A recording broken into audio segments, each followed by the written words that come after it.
Hi, everybody. It's so great to be with you again this week for the latest episode of Get on the Grid with Chessie Roberts. My guest tonight is Dr. Paul Haider, and he and I would like for you to join us in aligning with the energies of co-creation so that this show gives you the best information to your highest good and best outcome. Welcome, Paul. It's so nice to have you here with me today.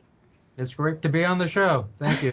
For those of you who don't know Paul yet, he has been a spiritual teacher and a master herbalist for over 25 years, working to help people by giving of his time and love. All of Dr. Haider's consults are free, and he helps seekers of healing find spiritual realization by looking within to find fulfillment and contentment. His daily writings open the hearts to find peace and love. Each day is a gift, and all we have to do is awaken from our slumber and understand that we are God. God lives with each and every one of us, and we are the temple of the one, the only infinite field of that. We are the great, how do you say this, Paul? S-A-I, Psi? Psi. Okay. We are part of the collective mind, a place of understanding that that reaches out into the cosmos, that can never be extinguished or ended. Dr. Haider is also a well-known master herbalist with over 3,000 articles about natural health. He has a radio show called The Relaxed Soul on SourceCenterRadio.com, and he writes for many magazines, including Om Times and One Vibration. And I will have all of Paul's contact information written out and posted with his program so that you don't have to try to remember it right now. I'd like to start off, Paul, by asking you, what is Psi? It's a new word to me. It's another name for God. The collective one. Mm-hmm. There are a lot of those out there, aren't they? Yeah. Not too long ago, just a few months ago, I went to see Divine Mother Alma. And that was quite the experience. I didn't know really what to expect. You know, she's called the hugging guru. And she'll sit, and without bathroom breaks, without getting up to get water or anything, she'll sit for 8-10 hours hugging 40 to 75,000 people. Wow. Hugging is a very powerful healing tool. I find that fascinating. Is that all she uses? It's more of her being, you know. Before she even walked in the room, I started tearing up. Crying, you know what I mean? I do. I had the most wonderful pleasure to be before the Dalai Lama a few years ago when he was here in Virginia, and his presence as he got out of his vehicle and entered the building, I couldn't see it, but I could feel it, so I understand exactly what you're talking about. What is it about these enlightened people that affect the rest of us so deeply, do you think? I think they're so full of love that it overflows into everybody. I think that they are willing to take on our karma and do healing, which is powerful beyond what we can understand in this limited science-based understanding that we do every day. We just have to have a little bit of faith. And there are some Western people with what they call Shakti also. Mm-hmm. And, Muktananda was probably the one with the most Shakti. He was from India. Right.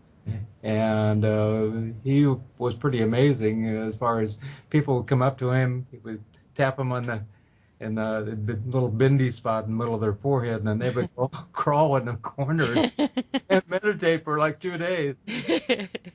What happened to him? What happened to him? It's fine. He's fine. So he would pat them on the back of the head, and they would get up and go, "Oh, I was in this most blissful place. I didn't want to come back." Why do we have to come back from this place, do you think? I think we've created this delusion that we live on of duality.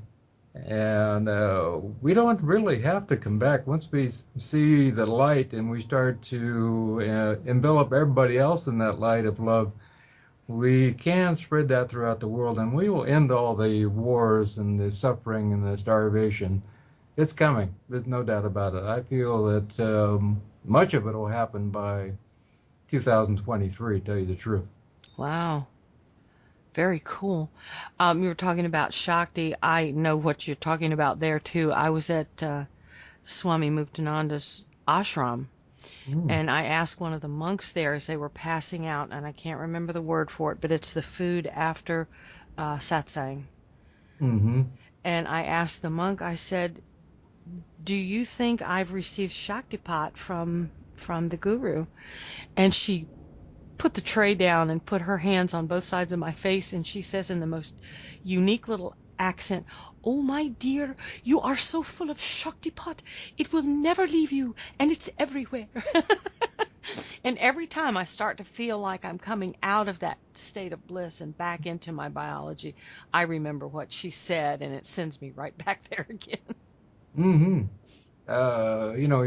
There's many stories of him and just taking and like rice balls and then imbuing them with this Shakti, this energy. And people were talking about drugs and doing drugs, and he said that has nothing to do with anything. And he would hand him one of these little rice balls, and they would have this opening, this bliss, this thing would happen, and they would come back later, hours later, and they go, "What happened?"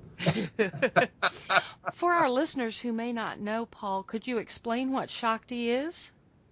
It's a powerful energy which can do anything. There is nothing that it can't do. I mean, in being in the presence of Sai Baba, you would see all of a sudden he would open his palms and you would see a gold coin created.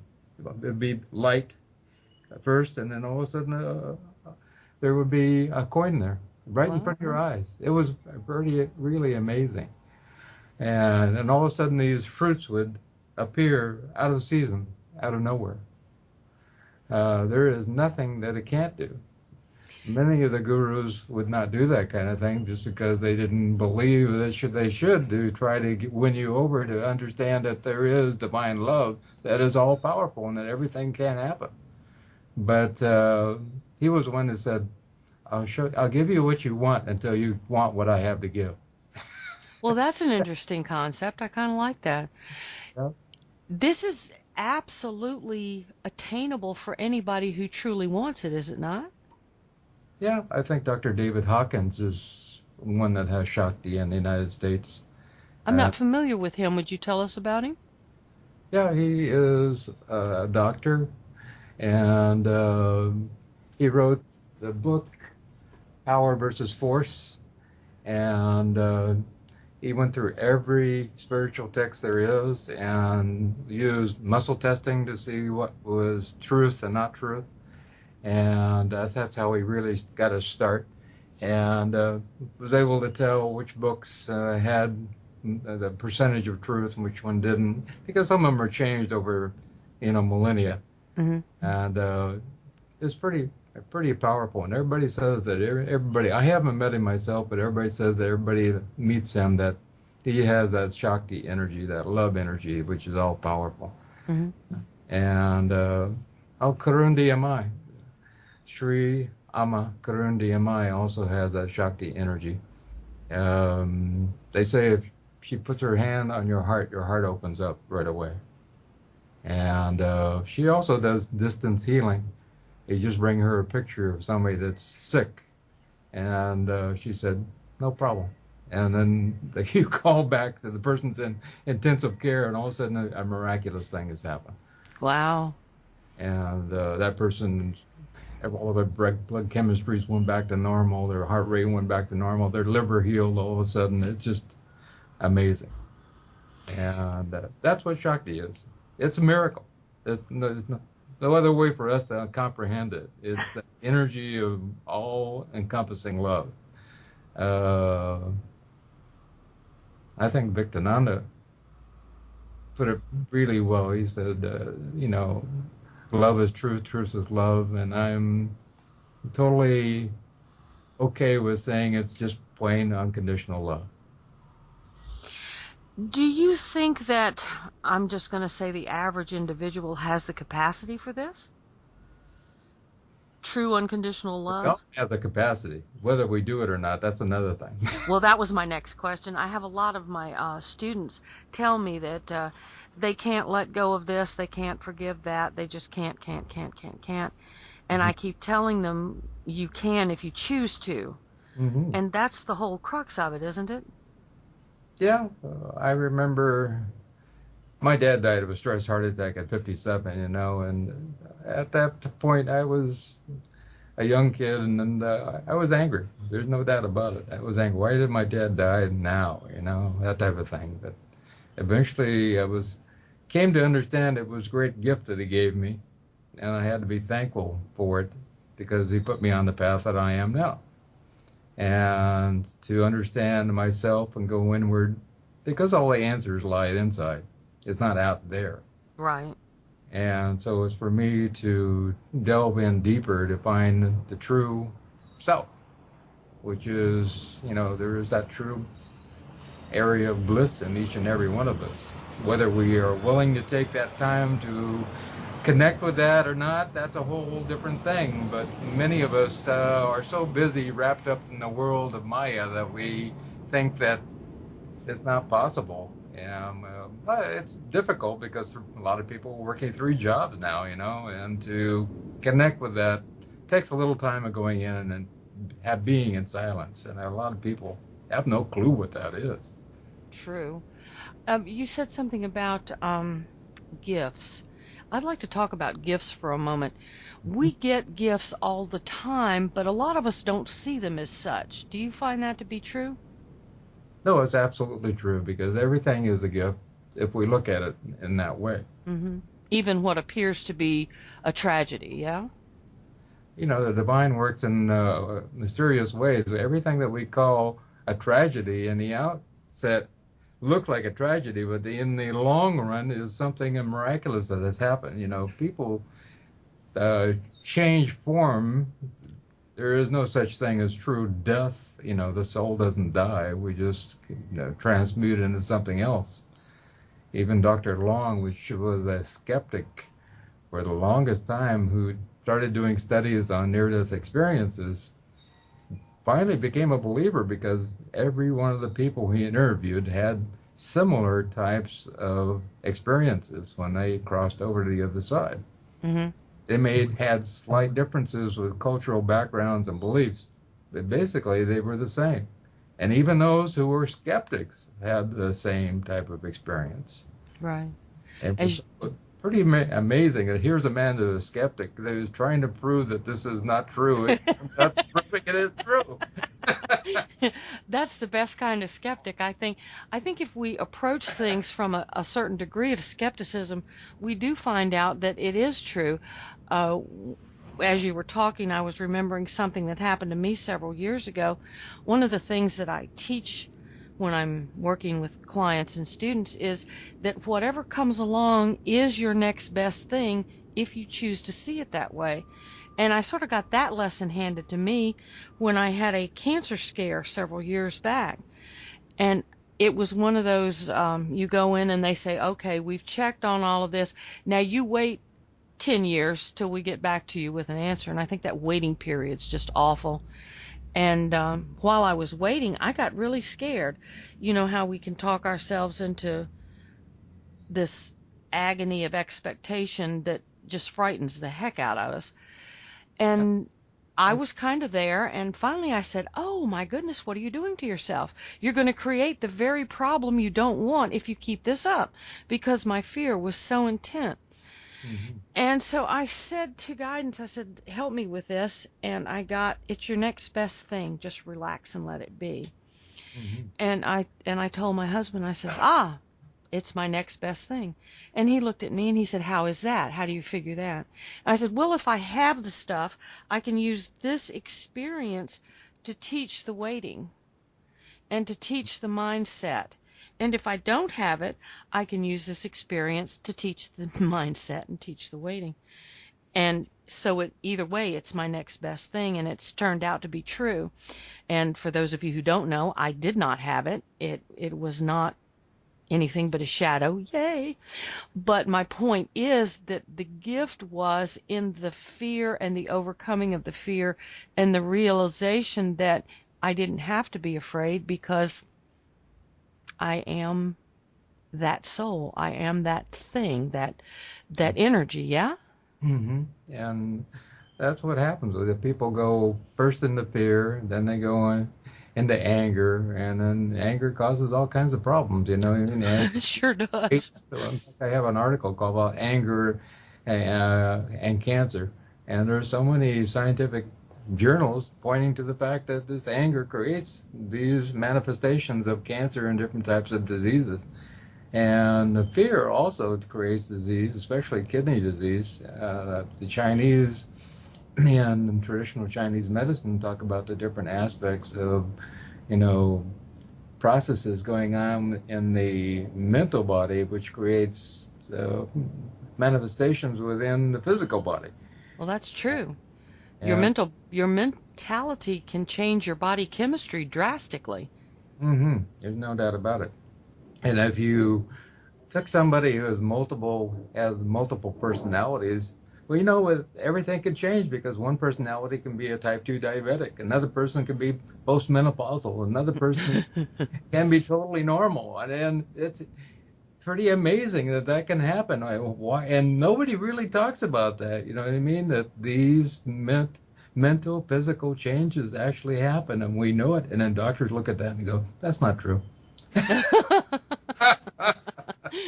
Well, they don't have a prescription for that, I guess. They can't give a drug for it, so they don't know what to do with it. They just kind of look at it and go, "Duh." My stepson and I had that particular conversation. He says, "Yeah, it's they have a pill for that," and that kind of became a joke between the two of us until I realized that, you know what, I have a counter thing for that, and that's my attitude. So I've changed it to I have an attitude for that.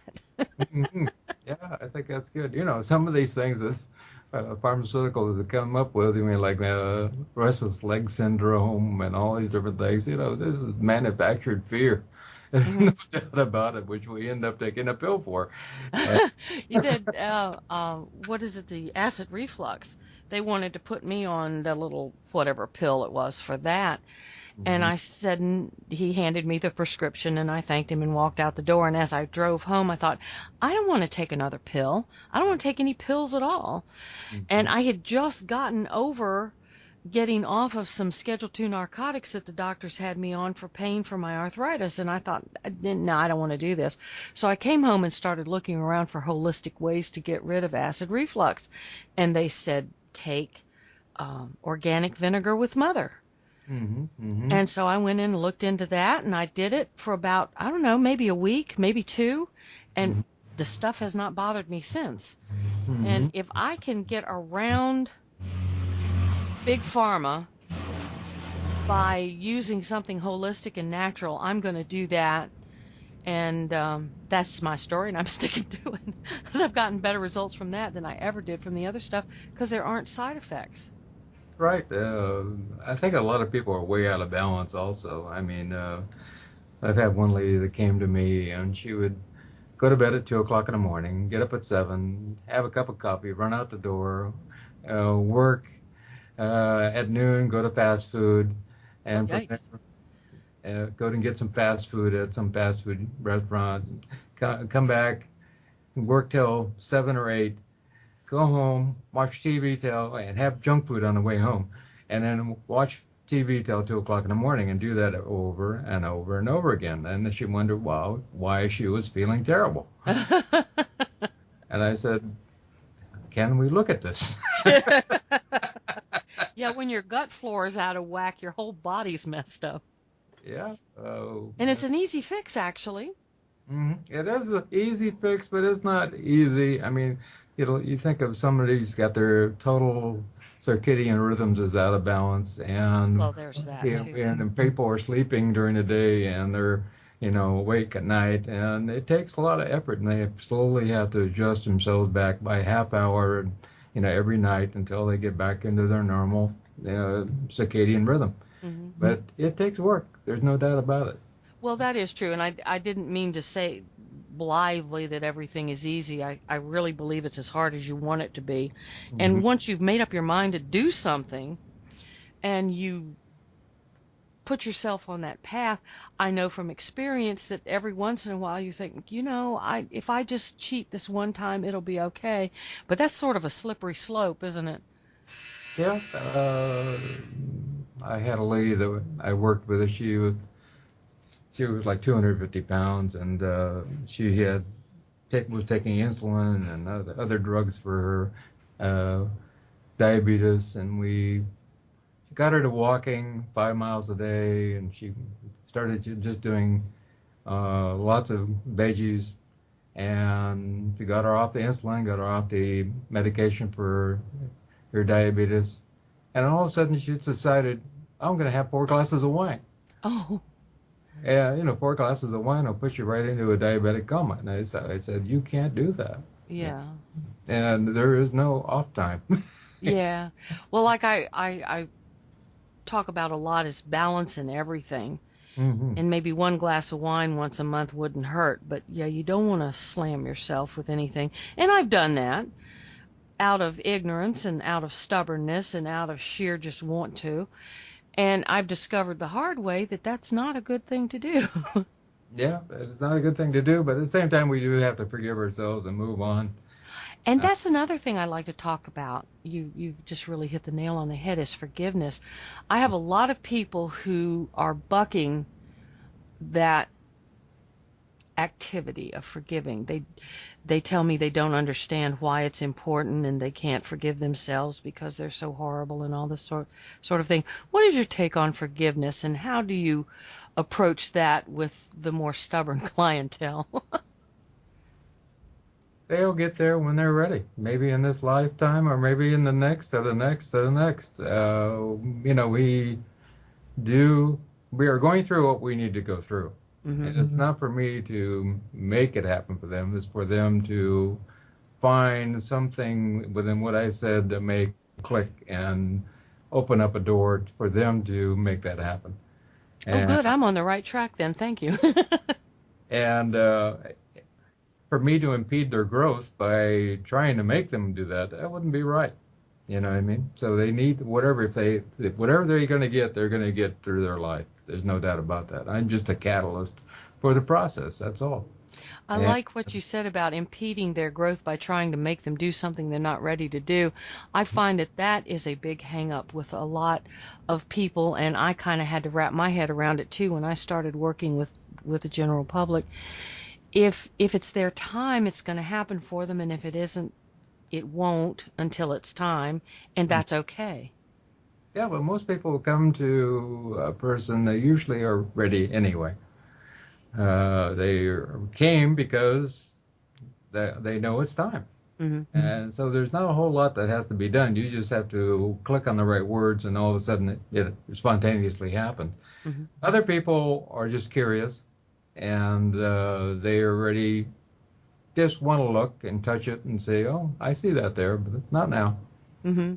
And I have one particular man sitting in a chair in my office, and we got right up to exactly what needed to be forgiven. He said, I can't do that. I won't do that. I'm not ready to do that. And there's nothing I can do at that point, you know? Well, I feel that if they know they aren't ready, Mm-hmm. they're more than halfway there anyway. They just haven't seen that yet. Wouldn't you think?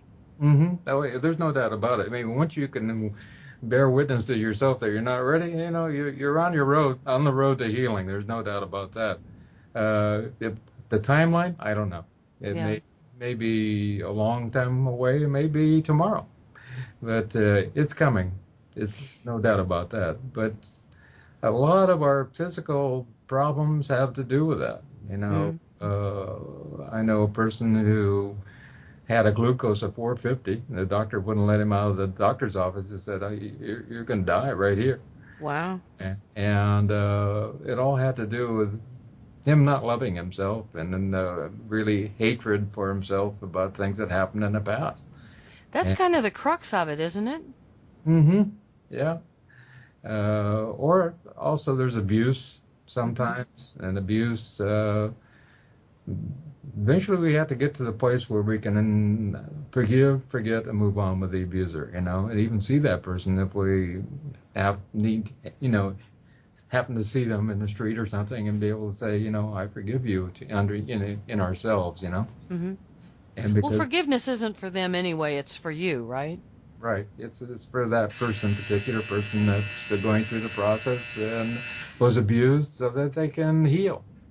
and the other person may not even remember what's going on or what happened, you know. And, Yeah, I've experienced that in my lifetime. and My so, father was my father was a great believer in military discipline, and some of it for a 6-year-old was a little stringent, let's say.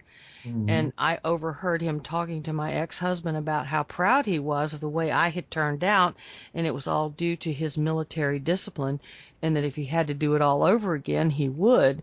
And in my mind, I'm thinking, no, I don't think we're going to go there again. But he was doing what he felt was right, and I sort of had to come to the agreement with myself that he did the best he could with what he had, and it was all right, and I would just have to forgive him the things that I thought were wrong. Yeah.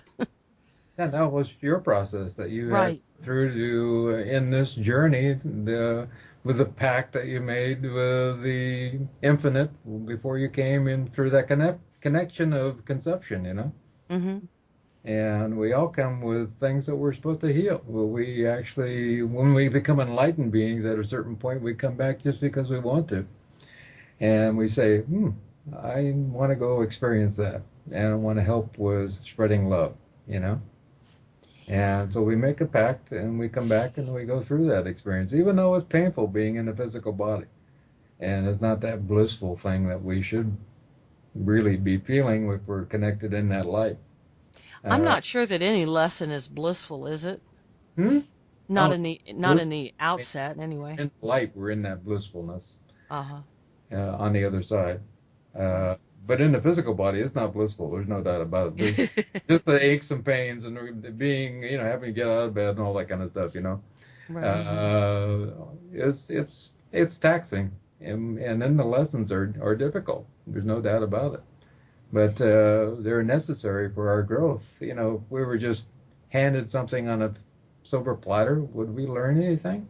I don't think Probably so. not. It's like the story that I like to tell about the student came to the guru and he says to the guru, teach me everything I need to know. And the guru says, well, it's in this box. All you have to do is open the box. And the guy set the box down on the ground and he said, are you kidding me? He said, you need to teach me this. And the guru said, it's in the box. And he says, okay, but I don't believe you. And the guru said, fine, I won't be your teacher. And the guru picked up the box and walked away. So the fellow continued down the road and he came to another guru and he says to the guru, I want you to teach me everything I need to know. And the guru said, okay, we'll start right now. Go slop my hogs. And the guy says, yes, master. And he goes off and he slops hogs for a couple of years. And finally he sees the guru again. He says, I've been slopping hogs now for 2 years. What's my information? And the guru says, muck out my stables.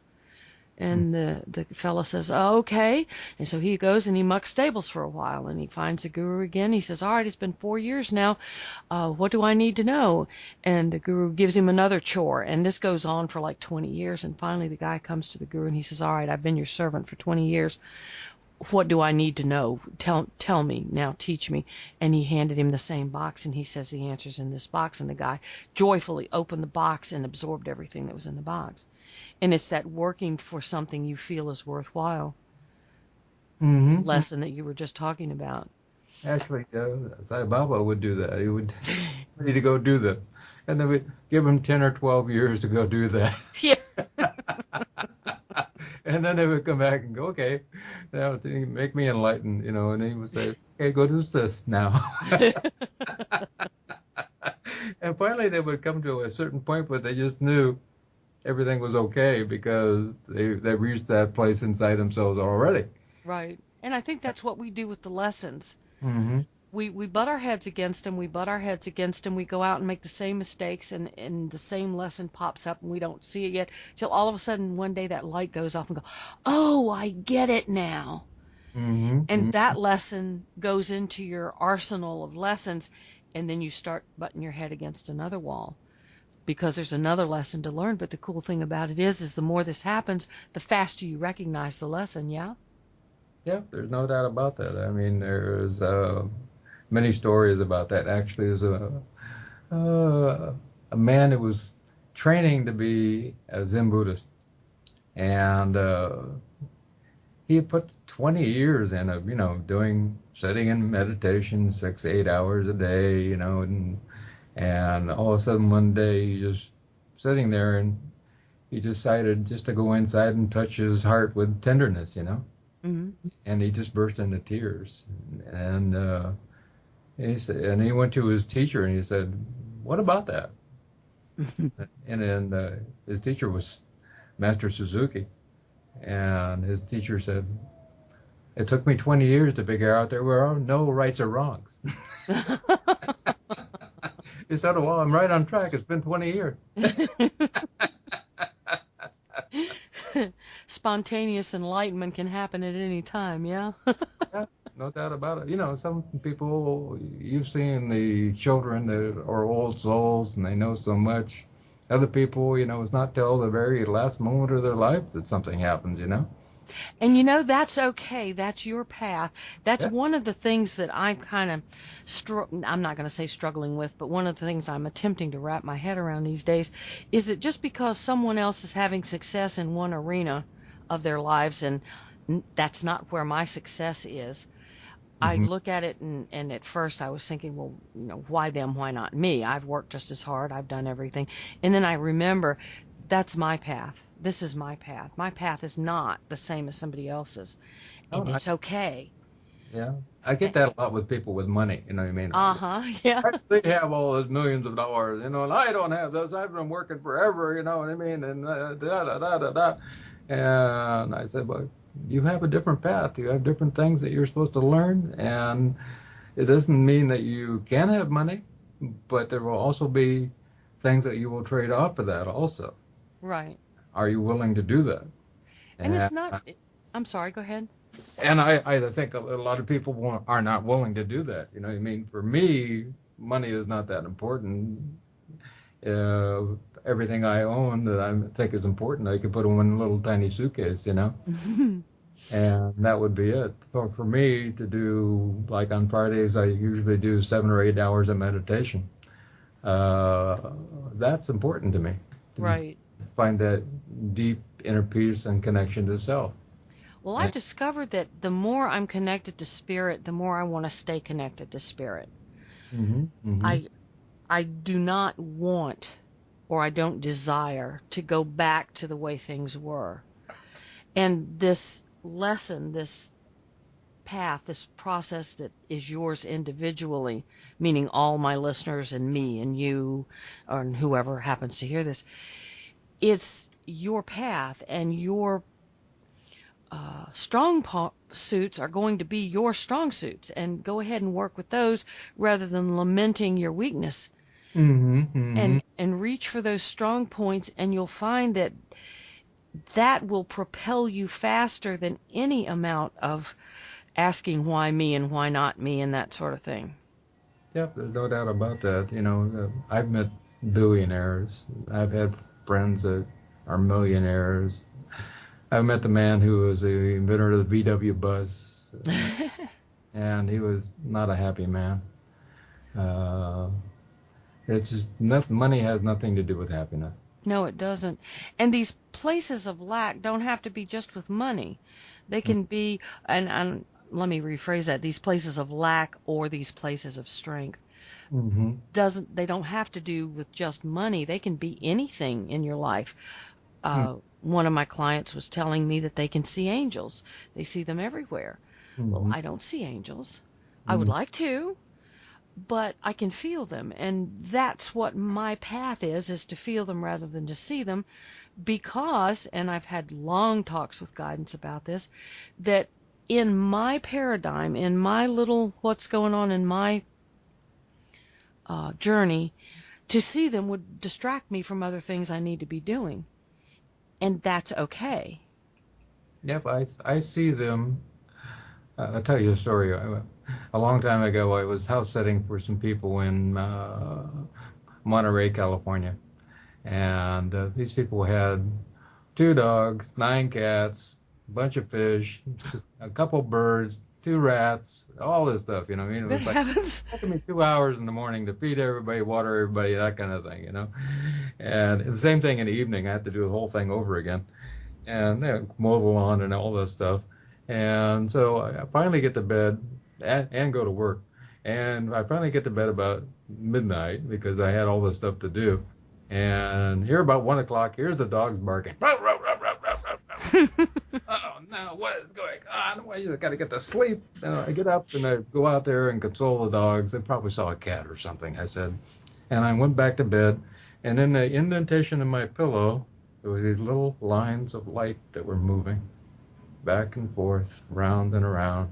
I looked at that and I go, shook my head and I go, no, there's nothing. And so I went to sleep. An hour later, oh no, what's going on? So I calmed myself down, went out and calmed down the dogs again, and they must have saw another cat. So I went back to bed and I saw these little lights in the indentation of my pillow moving around. And it just finally struck me. This was my guardian angel. And I just burst into tears. And then one day in my office, I was sitting there in my big overstuffed chair, and the door was open, and this kid that went to Krista Maruti school, where they kind of taught him to look at things in a different way, Mark came by, and he looked into my office, and he said, what's those little lights around your head? Oh, and I just burst into tears, and I said, what do you think they are? He said, your guardian angels right there. And it was like, wow, that was cool to have confirmation from the outside of something I saw on the inside, you know? yeah. Well, I do a lot of class work and one-on-one work on Skype, and a lot of people that I'm on video with, they see a blue, I don't want to call it an orb, but it's a blue shape behind me over my left shoulder, and it's always there. And it's this beautiful royal blue color. And if I look in the picture that's on my screen, I can see it. If I turn around and look over my left shoulder, I cannot see it. And one of my friends told me, she says, that's your guardian angel standing beside you. Mm-hmm. And once she told me that, it was really funny because then I could feel him there. Mm-hmm. And it wasn't that I could feel it and hadn't been aware of it. It was that I had been aware of it and just didn't realize what it was. Mm-hmm. Mm-hmm. And that validation from outside can change your perspective a great deal if you let it. But then you kind of have to be careful of that because it can change it in the other direction too, I suppose, yeah? Yeah. I went to a book signing for a good friend that she just wrote a book, and she was getting up there and talking. She's a psychologist, and I was taking pictures, with my iPhone, and all of a sudden I saw this huge orb at her, and it was like, wow, look at that. And I walked over, took another an angle, and here's this huge orb beside her, and I after she got through with her talk and people she was signing books, I came over and said, look at that. And I just had this feeling that this was her mother. Oh. She was so proud of her daughter that on this day that she was going to be there with her no matter what. That's awesome. It is pretty awesome. And I've had that happen before. I was up in Oregon with some friends, and we went to this huge waterfall that was near the Salem up there, and there's these orbs everywhere. I mean, they're all over the place, and it was pretty exciting. And then we walked up, and there was a man taking pictures there, and I said, what are you doing? He said, you don't believe me, but there's orbs here everywhere. Wow. And I do believe you. I see them, right here, and I have some wonderful pictures of those also. Something about that energy near a waterfall seems to bring them out. Maybe they're collecting energy or something. I don't know. I think moving water causes all sorts of inspirational things to happen. Mm-hmm. Because I always get my best ideas in the shower. No, there's no doubt about it. When I'm by the ocean, I feel so at peace, and there's something connecting me there. I remember I had what we call the Christ consciousness experience, and I was meditating on the beach. This is Monterey Beach. Uh-huh. And sitting there, and this is nice cool breeze, and the ocean waves are rolling in, and they're crashing, and all of a sudden I became the sand. I became every atom in the blue sky and the clouds, and every atom and every shellfish in the ocean, every piece of the fin of every fish. That was there. And it seemed like it went on forever, but it was only a few minutes. And then all of a sudden I was back, and it was the most. That's happened to me just a couple times, and I was like, wow, powerful. It's something to do with the ocean. Has some kind of connection to me that allows that Christ consciousness to open up. Gosh, now that you say that, when I had that occur, I was driving in a heavy rainstorm. It was raining so hard I could barely see the front nose of my truck, and oncoming traffic was luckily across a median from me, so I didn't have to worry too much about them being in my lane. And I was just white-knuckled through the whole thing. I caught myself not breathing a couple of times, and finally it occurred to me what I was doing, and I said to guidance, okay, guys, you need to be my eyes. Please help me get through this. And all of a sudden, I felt myself relax, and I was the rain. And because of that, I could see through it just fine. It was no more an impediment than a sunny day. And on top of that, I realized I could feel all the animals in the woods around us. We were going through countryside, and it was just the most incredible experience to be that connected to things outside of yourself, to be those things, and to still be me. And I never lost control of anything. I never had any fear of that.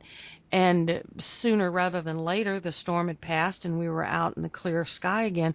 But it was amazing, and it's a feeling I've never forgotten, but I hadn't remembered it that distinctly until you were just talking about your experience at the ocean. And again, there was moving water. So, yeah, I get that. Yeah, the water must, for me, I can't talk for anybody else, but for me, it has something magical. I remember one time, I was born and raised in Woodland, California, near Sacramento, and I always had this deep connection for the ocean. And I went to see the seer, and she said, this red-haired lady is coming into your life, and you will move to Monterey. And I go, oh, yeah, right. Yeah, well, a year later, I was in Monterey with a red-haired lady. That'll wake you up. And it was supposed to be. There's no doubt about it. It was a new beginning for me. Well, let me ask you from a perspective point of view, just for the listeners who might be interested in this sort of thing. When she told you that initially, did you hold on to that and look for the red-haired lady and look for opportunities to move to Monterey, or did you just kind of let go and forget about it? I kind of let go and forgot about it, really. There was always that thing in the background that I love the ocean. On 4 o'clock on Friday, I would beg my boss to get off. And I would drive from, basically the Sacramento area to the Point Lobos area, which is like 2.5 hours, and be there overnight, and I'd sleep in my truck and then come back, the next day, just to be able to be near the ocean. And maybe that had some connection to it. I forgot about what that lady had told me, but it probably was back there in the unconscious somewhere, and maybe it was guided divinely by the God within me to have that happen. I don't know. I think that everything happens for a reason, and I wouldn't be doing what I'm doing now if it wasn't for that. Yeah, I get that. I truly get that. It's the just don't ask how, just allow thing that I go with a lot. In my paradigm and in my life and in my journey and whatever you want to call it, I've said to the universe a lot of times, I'm not going to do fill in the blank. And the universe said, oh yeah, watch this. And that's how I've gotten here, just by pure stubbornness, and the universe saying, sure, let's see how this works out for you. And when I'm trying to negotiate my way on my own, I never do a very good job of it. But when I let the universe take over, and my favorite expression is let them drive the bus so I don't have to, I can look at the scenery, it seems to go better. There was no doubt about it. I remember one time I I had another business, and somebody decided to sue me. And I had never been sued by anybody for anything before, and all of a sudden, I had to call my lawyer, and I was beside myself. I had just never had anything like that ever happen to me, and I couldn't even sleep. It was like 2 or 3 days I couldn't even sleep, and all of a sudden, in the middle of the night, this huge calm came over me, and it was just like peace, like everything let go, and it was like it's going to be okay. I just had this come to me. It's all going to be okay. And the next day, my lawyer called me and said, they decided not to do anything. They were just bluffing. You know what I mean? It was like, and he never even charged me. So Wow. it was all like, it was, no big deal. And like the essence of the divine universe came to me and said, let go of it, Paul. It's going to be okay. And because I was working myself up into, emotional torment there. We do that as people, don't we? It's kind of like that trip to the dentist or the doctor. You dread it and you dread it and you dread it and you anticipate all kinds of whirring machinery and drilling noises and all sorts of nasty things. And then after you're finished on the other side of it, you feel like, wow, that wasn't as bad as I thought it was going to be. It's that next best thing that I was discussing earlier. We are guided divinely. Many people have said that they're in control, but we're really not in control. Oh, no, we're not. Yeah, you want to make the universe laugh? Tell the world you know what you're doing.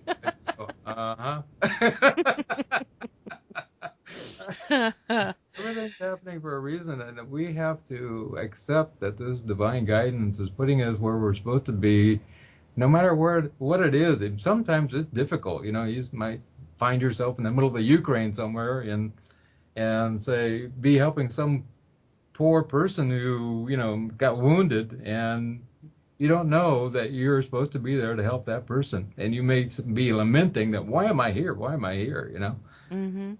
But the reality is you're supposed to be there. Absolutely. And I think that harkens back to that, I call it the boardroom discussion. You were calling it something else earlier, and I don't remember the word you used, but it's that plan that we have, that we make out before we get here.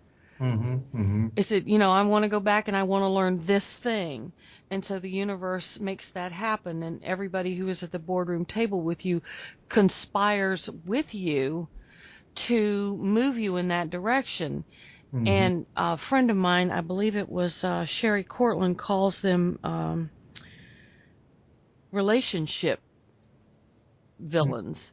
And they're the ones who make you mad enough or hurt you bad enough to send you in the opposite direction that you were headed in. They are the ones who have stood up at your board meeting and said, yeah, I'll help you do this, but you may not like the way it happens. But we're people and we're stubborn, and it's part of our biology, isn't it? So that sometimes we have to have something that on the surface looks really bad to get us headed in the right direction. I feel it happens both ways. Sometimes we can just have this divine connection. When we listen to our intuition, which most of us don't. Yeah, that's the part I was talking about. It's that don't listen. Everything usually goes smoother. When we don't listen to the intuition, there is going to be a big lesson coming. I call that a clue by 4 from the universe. Okay, I understand now. Yeah, I got a couple of those with my divorces, Yeah, they come with that territory. They come with raising children. They come with everything we do. And again, I'm going to turn this back around to that accepting your gifts thing, because I think it's really important, especially now, with all the waking up that's going on and all the upward movement and all the forward movement and all the people who are trying to reconnect to the Christ consciousness or unity consciousness or whatever you want to call it. These things are going to happen, and if you can see them in that perspective of them being a gift rather than trying to tear you down or hurt you. I think we have to do that even with things like Monsanto. Oh, absolutely, yeah. And different things like that, because they are bringing us about to this place of great raising of our vibrations so that we accept our divinity. Right. And, Absolutely. and without that, we wouldn't get there because it's kind of like being in our comfort zone all the Right. Yeah, time. exactly. And it just doesn't work very well. I think you're Nope. being heralded there, sir. Sorry about that. I had the thing on vibrate, but Surprise! Speaking of things having a mind of their own, I think technology's one of them. yeah, there's no doubt about that. We've got about a minute before I need to wrap with you, Paul. Could you please give our listeners that one salient point you'd like to take them to take away with? And you can do more than one if you like.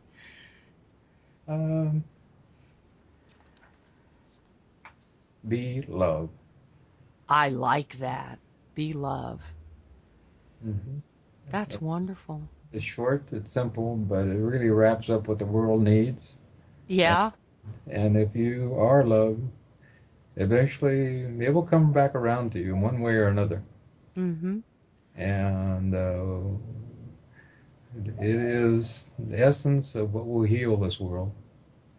And there is nothing else that will. I And, agree.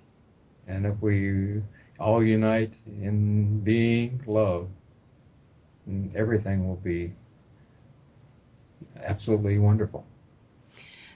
The scientific side of that, if I may interject, Mm-hmm. as we embrace this being love, Mm-hmm.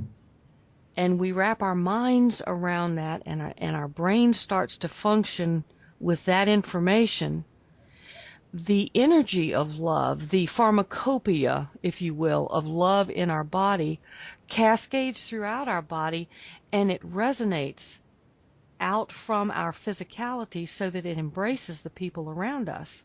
Mm-hmm. And people, and that I believe with my whole heart is why we are so drawn to all of these wonderful divine beings that we started out talking about at the beginning of the show. Like you said earlier, I think that's what draws us to them. It's the fact that their whole body resonates this particular thing, this love, this unconditional acceptance of everything, because that's what they're here to teach us. Yeah, Dr. Long, when he was doing the near-death experiences, he found that people had joint near-death experiences. People would be standing around the bed, and all of them would be having the near-death experience. They didn't understand it, but it is that huge explosion of love that comes at the end, and everybody feels it. And the fact that we're all connected in this unity consciousness. Mm-hmm. It's there. It's palpable. It's undeniable at this stage of our game. So embrace it, enjoy it, and let it cascade through you out to others. And what will happen is you, with this love, will change the world and change the world around you. So I think that's a very, very good point. Paul, it was wonderful having you with us. I have thoroughly enjoyed this conversation. I can't believe it's been an hour already. And I'm going to bid you a fond farewell. Don't hang up. I'll be with you in just a minute again. And I want to thank all of my listeners for joining us on the show today. If you would like to send in a question or a suggestion for a topic that you would like covered on the show, please send your suggestion, your request, or your question to me at Chessie@ChessieRoberts.com.